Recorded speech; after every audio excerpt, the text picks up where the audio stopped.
बिल्कुल।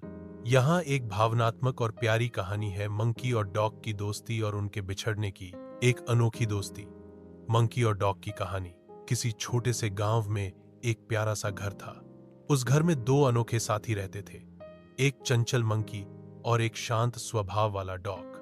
मंकी का नाम था बब्बू और डॉग का नाम था टॉमी। जब बब्बू पहली बार उस घर में आया था, टॉमी थोड़ा डर गया था, लेकिन धीरे धीरे वो दोनों ऐसे घुल मिल गए जैसे बचपन के साथी हो। बब्बू हर समय उछल कूद करता और टॉमी चुपचाप उसकी शरारतें देखता।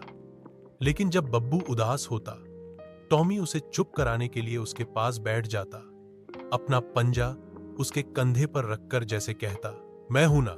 वे साथ में खाना खाते, साथ में खेलते और रात को एक दूसरे से लिपट कर सोते। पूरे मोहल्ले में उनकी दोस्ती मशहूर हो गई थी। लेकिन फिर एक दिन मालिक को किसी जरूरी काम के लिए शहर जाना पड़ा और बब्बू को एक चिड़ियाघर में छोड़ना पड़ा। उस दिन जब बब्बू को ले जाया गया, टॉमी दरवाजे के पास घंटों बैठा रहा, उम्मीद में कि उसका दोस्त वापस आएगा। बब्बू भी पिंजरे में बैठकर टॉमी को याद करता रहा। जब भी कोई मंकी उछलता, बब्बू सोचता, काश टॉमी यहां होता तो मजा आता। और टॉमी हर रात बब्बू के बिना सो नहीं पाता। वक्त बीत गया। अब बब्बू और टॉमी एक दूसरे से दूर हैं, लेकिन उनकी यादें आज भी जिंदा हैं।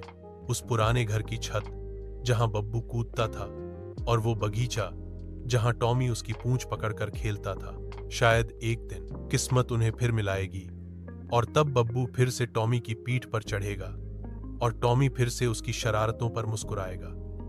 दोस्ती कभी मरती नहीं, बस वक्त का इंतजार करती है। अगर आप चाहें तो मैं इस कहानी को और भी विस्तार दे सकता हूं, या एक छोटा वीडियो स्क्रिप्ट या बच्चों के लिए चित्रकथा में बदल सकता हूं।